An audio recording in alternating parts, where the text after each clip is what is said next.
Proclamação do Evangelho de Jesus Cristo segundo Mateus.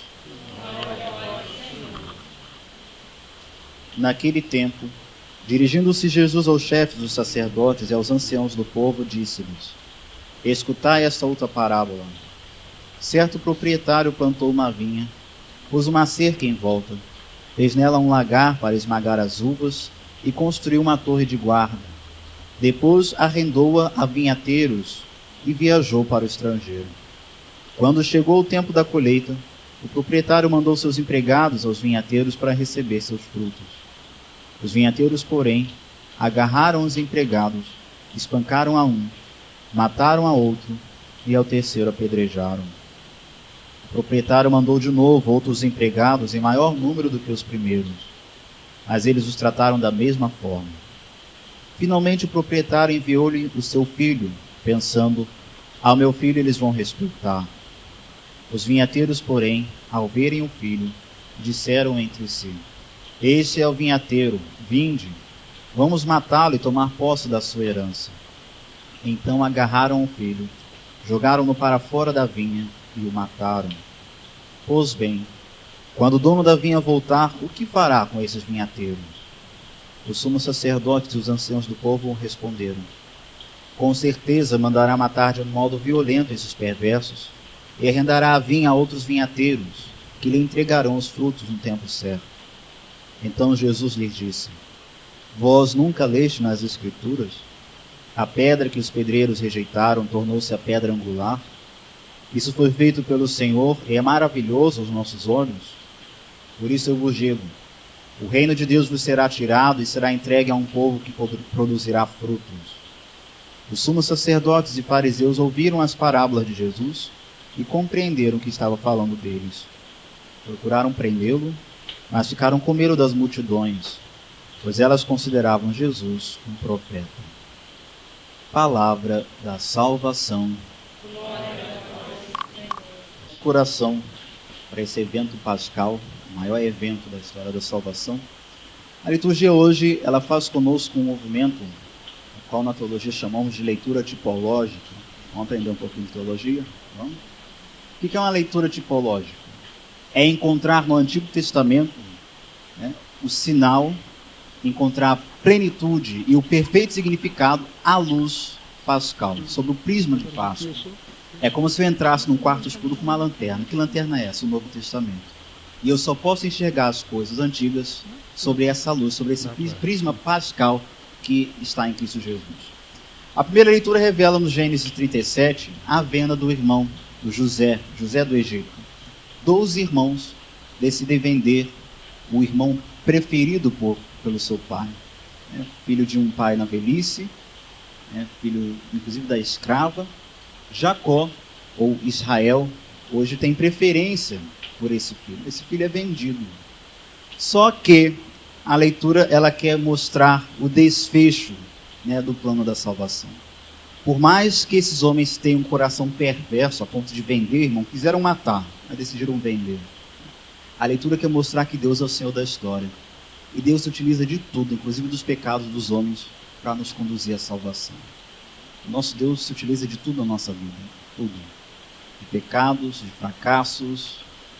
Deus se utiliza de quedas, se utiliza de projetos ruins para nos conduzir à salvação.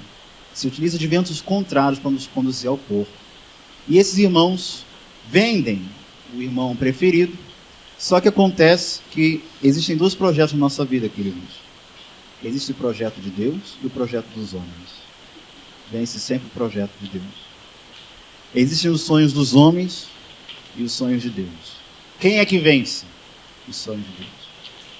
Esse irmão é vendido, é comprado por vendilhões de Madian. E chegando em Madian, ele é vendido para o faraó. E ali começa a mostrar o seu talento, o seu carisma. Acontece que esse rapaz chega a ministro do faraó. Morrendo depois Israel e Jacó, esses irmãos têm que implorar os favores desse primeiro-ministro. Quem é esse primeiro-ministro? É o irmão. A primeira leitura quer mostrar o desfecho da providência divina. Deus se utiliza inclusive dos nossos males. Usa inclusive os estercos que a nossa vida produziu para plantar e para colher. Exatamente isso que vai acontecer na primeira leitura. Uma tragédia vai ser narrada. Deus é um Deus que está acima, inclusive, da tragédia. Deus está tão acima da tragédia, tão acima do bem e mal, quanto está uma águia sobrevoando um trânsito altissimamente impedido. Ele é livre, Ele é o Senhor, Ele é o Alfa e o Ômega. Tudo termina nele, Ele é o ponto final da história. A partir da maior tragédia da humanidade, qual foi a maior tragédia da humanidade, minha gente? Não foi a queda das Torres Gêmeas, a maior tragédia da humanidade não foi de Teresópolis, que eu sobrevivi, a maior tragédia não foi a morte de 239 jovens numa boate Kiss, né, em Santa Maria. A maior tragédia da humanidade foi a morte de um inocente. Essa é a tragédia. O mundo viu uma tragédia. Uma mãe sofreu. Aqui morreu um inocente. Mas, a partir dessa tragédia, Deus se utilizou para a salvação de todo o mundo. E quis contar com essa tragédia. Esse filho que é vendido na parábola dos... Aliás, esse filho que é morto na parábola dos vinhateiros, só encontra seu pleno significado em Cristo Jesus. Cristo é aquele que é o filho do dono da vinha, que é enviado pensando, esse filho vão respeitar, e esse filho é morto. Mesmo José do Egito encontra sentido e pleno significado em Cristo Jesus. Isso é uma leitura tipológica. É encontrar no Antigo Testamento sinais, resquícios do Novo Testamento. E é exatamente isso que a leitura nos convida, a meditar no Senhor, que é um Kyrios. A nossa vida, queridos, não é uma tragédia grega. Por mais que a gente pense que ela está cheia de dores, de fracassos, às vezes colecionamos, na verdade, dores, colecionamos decepções, há quem goste, inclusive, né? Mas Deus se utiliza exatamente de tudo quando quer nos conduzir à salvação. Quando eu estudava no seminário tinha as cozinheiras, as famosas cozinheiras do seminário, né, seminarista? Não tem? No seminário no teu também não tem, ele não está me ouvindo, mas tudo bem. Né? No seminário tinha as cozinheiras, as tias da cozinha. E a comida do seminário é uma coisa muito ruim. Porque o que vinha das paróquias, de almoço de paróquia, jantar de paróquia, eles levavam para o seminário. Então a gente comia exatamente o que sobrava das paróquias. Né? Aí tinha comida de segunda, terça, quarta, quinta e sexta. Só a comida de sexta, o que acontecia? A comida de segunda a quinta, o que sobrava, ela era guardada. E sexta-feira, a tia botava tudo dentro do liquidificador, batia e fazia uma coisa pra gente. A gente chamava de o resumão. Era o resumo de segunda a sexta, vinha pra gente, né? A gente comia aqui dando graças a Deus, né, para nos dizer o contrário. Rezava, era o resumo. De segunda a sexta. Tudo que sobrou vinha ali e aquilo nos alimentou por 8 anos. Por que o padre faz essa analogia, hilária? Porque é exatamente isso que Deus faz conosco. Ele pega tudo, ele apanha, inclusive, o que há de fracassado em nós, e nos conduz ao porto da salvação. É exatamente isso que aconteceu com vocês.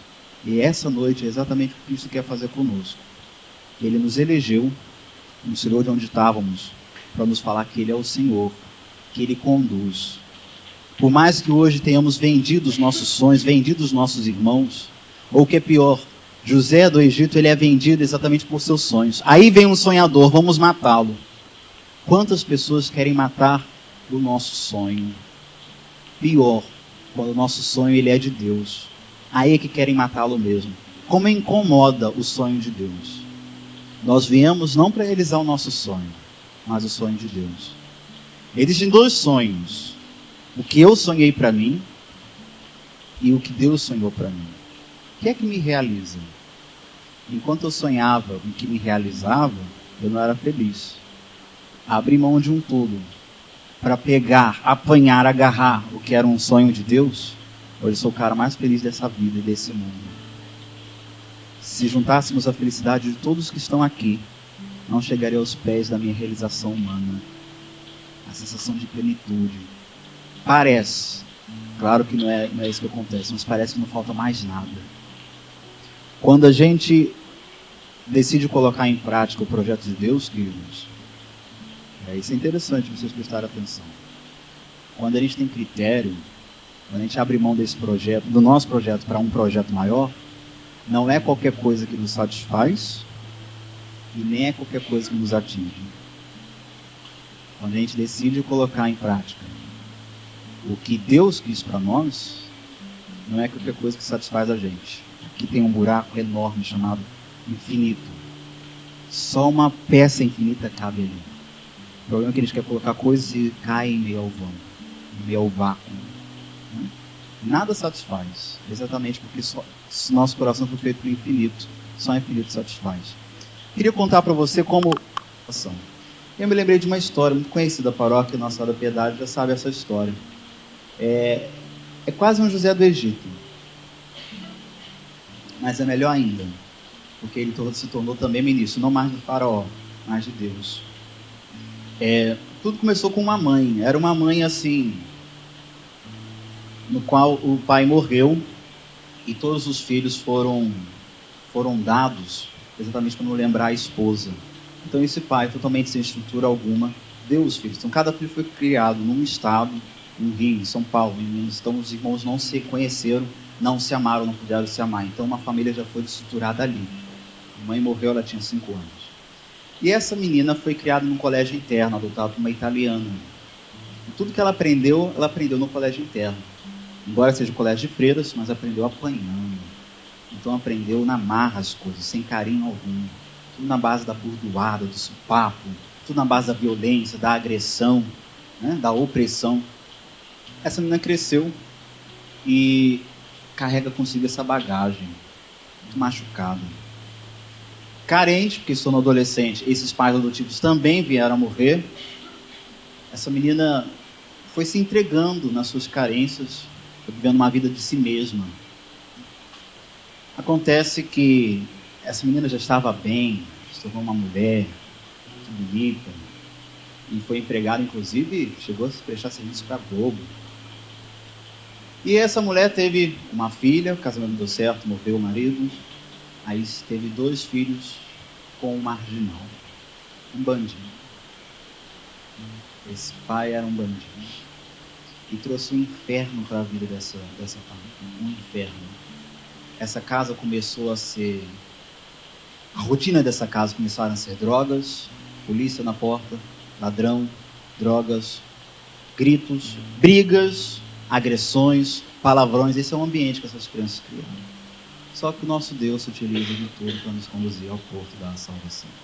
Eu falei isso com vocês 7 vezes, né? E aí, exatamente aí Deus agiu nessa casa. Porque houve uma das brigas terríveis, que essa criança já não suportava mais ver tanta briga. Essa criança ouviu dizer uma vez sobre um tal Papai do Céu que fazia uma coisa extraordinária na nossa vida. E essa criança decidiu dobrar o joelho e rezar. Ele tinha aproximadamente uns 8 anos, 7, 8 anos. Ele dobrou o joelho e ele viu o milagre acontecer. As pessoas pararem de brigar numa fração de segundos. Aí, essa criança decidiu embriagar-se desse desconhecido. Foi para a catequese, era uma criança apaixonada. Ele devorava os livros, ele dava respostas no ponto da língua. Ele era uma criança que tinha, assim, perguntas para a tia da catequese que ela não sabia responder. E aí ficava encabulado, que criança é essa? Aí falava para a mãe dessa criança, essa criança tem uma coisa de extraordinário. E essa criança começou a liderar aquela família. Essa criança rezava em casa. Essa criança era vista com manuais de oração, com não sei o quê, com Bíblia, com não sei o quê. Isso começou a incomodar. Até que essa mãe se casou muito bem, por sinal. Mas aquela fé incomodava muito. Porque aquela casa não tinha estrutura.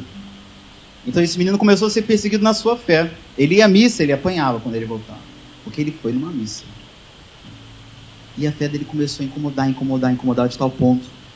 Quanto mais ele era perseguido, mais ele amava.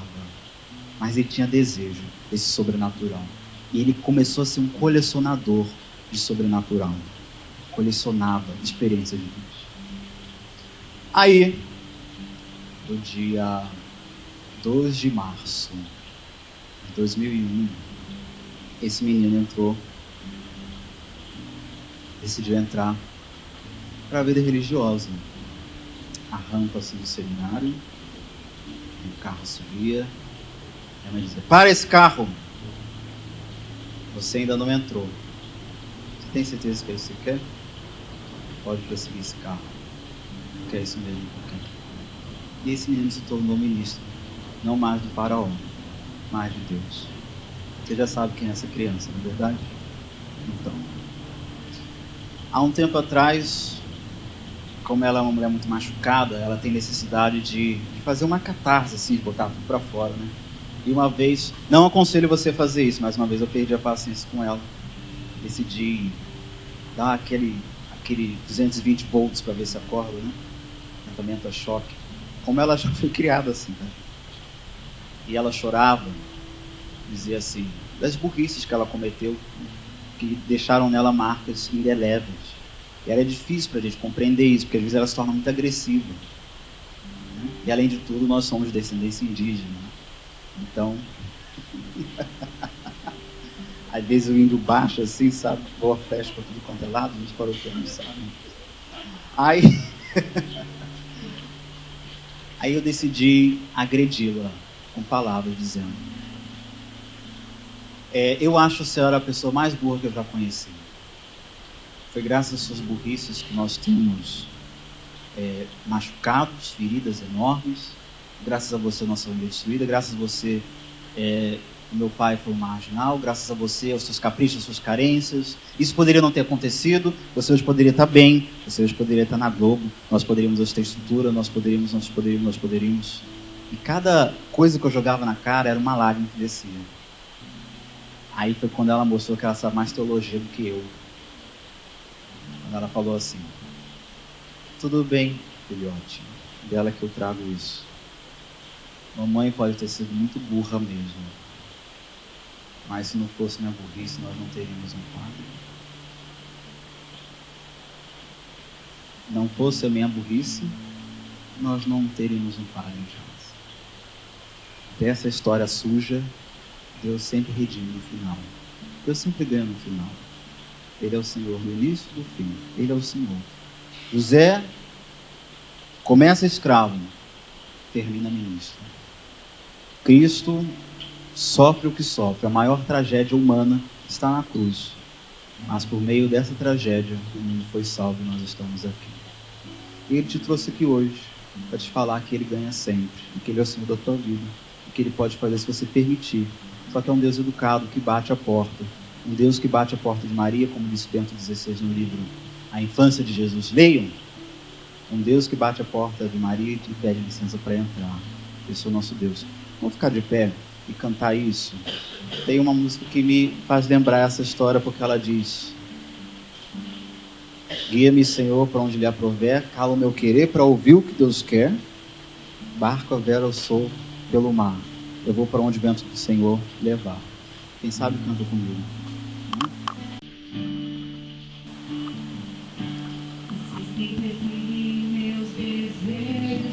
Insistem só fazendo o meu. Me perco querendo ser Deus de mim.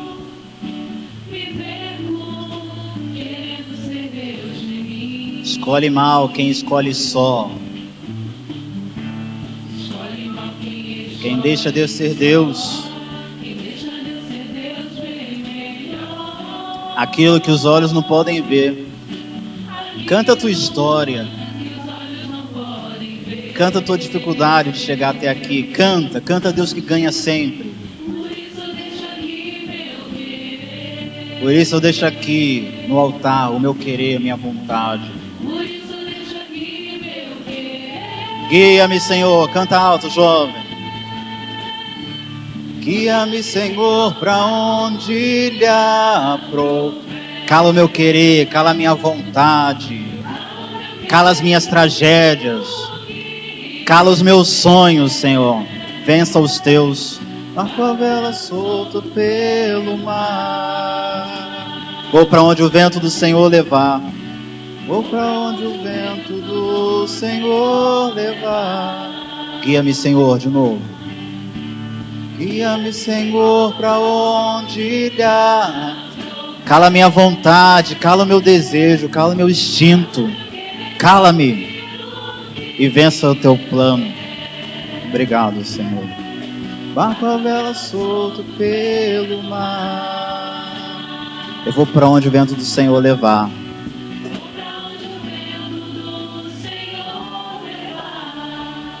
Agora você reza, na tua vez de rezar. Obrigado, Pai do céu, porque me trouxestes aqui para falar de vitória.